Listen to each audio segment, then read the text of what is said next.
ce matin devant l'Union européenne pour leur dire que trop c'est trop. Pas de quoi.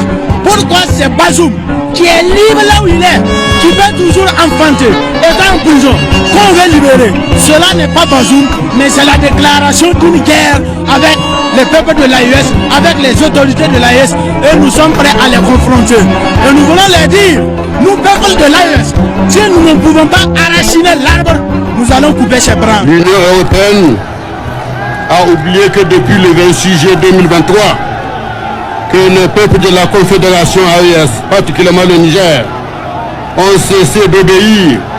L'heure est grave au Niger et dans toute l'AES. Le coup d'État qui visait à déstabiliser le pouvoir panafricain du général Abdourahmane Tiani se heurte désormais à la vigilance implacable du peuple. Alors que certains pensaient pouvoir fragiliser le régime en place, la réaction populaire a été immédiate et spectaculaire. Le peuple, conscient des enjeux pour l'avenir du Niger et de l'AES, a opposé une résistance massive, montrant que la bataille dépasse désormais les frontières du pays pour devenir un véritable symbole du combat panafricain en Afrique. L'Union européenne a exigé la libération de Mohamed Bazoum, ancien président déchu du Niger. Plus encore, elle s'est dite prête à aller jusqu'au bout pour obtenir sa remise en liberté et son retour au pouvoir. Pour de nombreux observateurs, cette démarche vise à permettre à la domination française d'Emmanuel Macron de reprendre pied au Niger, dans un contexte où le pays cherche à affirmer une nouvelle orientation politique et souveraine. Cette initiative est perçue par plusieurs soutiens du régime comme une manœuvre destinée à affaiblir et déstabiliser le gouvernement du général Tiani, au moment même où celui-ci tente de consolider son autorité. Résultat, de vives tensions ont éclaté dans toute l'AES, avec des répercussions qui se font ressentir bien au-delà, dans plusieurs pays africains où le débat sur la souveraineté, l'influence étrangère et le panafricanisme reste brûlant. Face à cette situation explosive, le peuple nigérien est sorti massivement dans les rues, dans une démonstration de force impressionnante, pour apporter son soutien au régime du grand panafricain, le général Abdourahmane Tiani. Cette mobilisation populaire envoie un message fort. Malgré les pressions extérieures et les tentatives de déstabilisation, une partie importante de la population reste déterminée à défendre le pouvoir en place et la vision politique qu'il incarne. Je suis venu ce matin devant l'Union européenne pour leur dire que trop c'est trop. Pas de quoi. Pourquoi c'est Bazoum qui est libre là où il est, qui peut toujours enfanter, étant en prison, qu'on veut libérer? Cela n'est pas Bazoum, mais c'est la déclaration d'une guerre avec les peuples de l'AES, avec les autorités de l'AES, et nous sommes prêts à les confronter. Et nous voulons leur dire, nous peuples de l'AES, si nous ne pouvons pas arrachiner l'arbre, nous allons couper ses branches. En s'arrosant le droit de dicter sa volonté à un État souverain, le Parlement européen franchit une ligne rouge.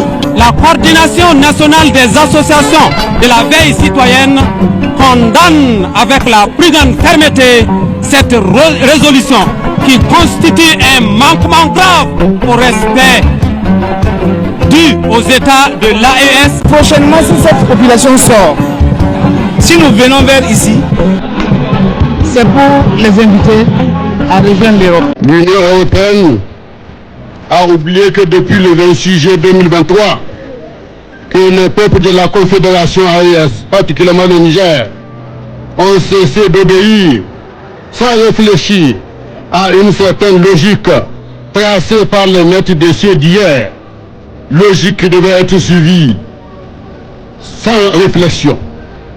Le Niger est devenu un pays de valeurs, attaché à ses repères, à ses traditions et à toute évolution sur ses priorités dans le strict respect de sa souveraineté et du rythme de son propre projet de société qui est sa refondation.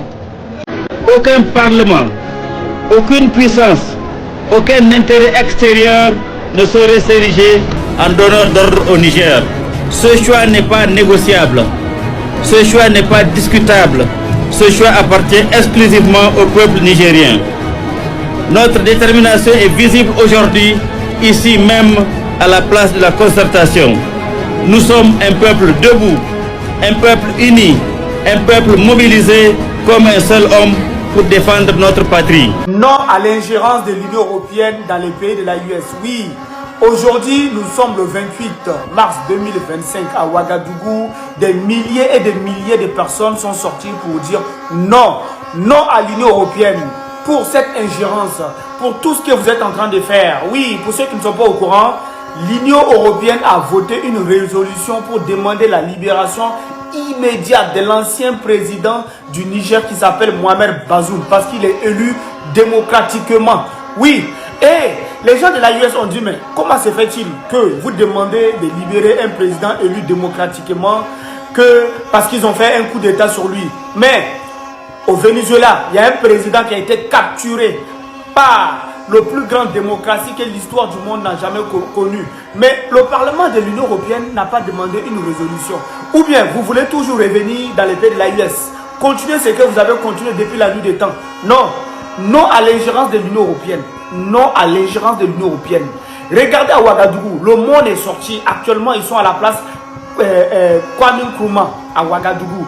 Et parce qu'il y a le représentant de l'Union européenne là-bas, ils vont les dire en fait que nous, les pays de la US, les populations sont prêts, on soutient nos dirigeants.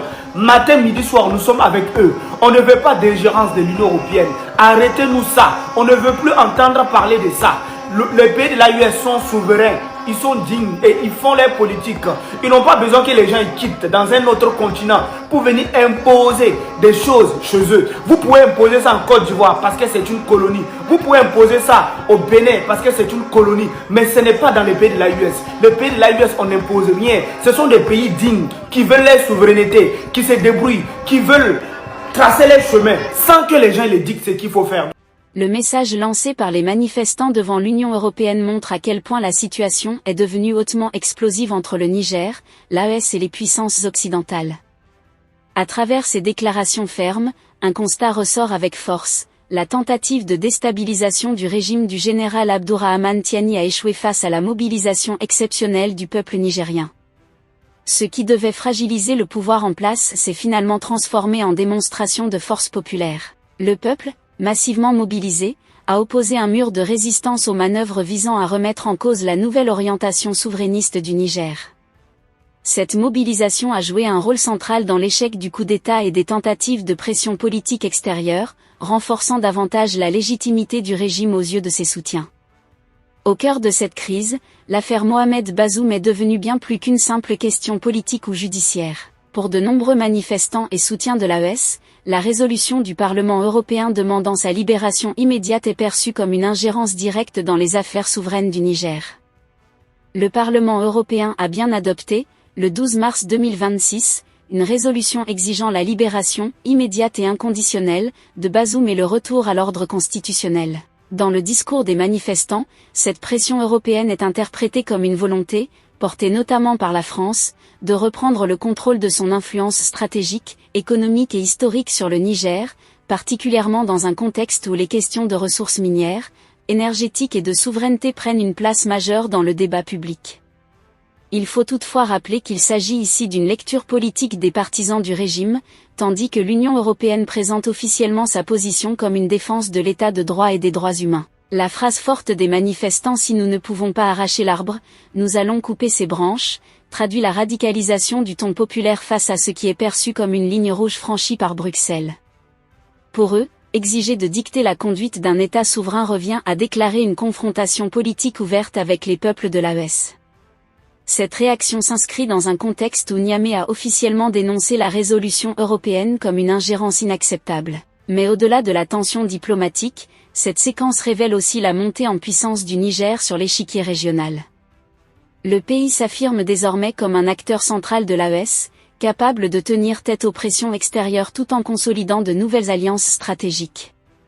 Cette posture renforce l'image d'un Niger qui veut contrôler lui-même ses décisions politiques, sécuritaires et économiques, loin des anciennes logiques de dépendance. Ainsi, plus la pression internationale augmente autour du dossier Bazoum, plus le régime du général Tiani semble transformer cette crise en levier de consolidation politique et de montée en influence dans le Sahel. Pour ses partisans, le Niger n'est plus dans une posture défensive, mais dans une phase d'affirmation de puissance, de souveraineté et de rupture avec l'ordre ancien. Si vous avez trouvé la vidéo intéressante, cliquez sur j'aime et partagez avec vos amis. Mais n'oubliez pas de vous abonner et de cliquer sur la cloche de notification pour ne pas rater mes prochaines vidéos.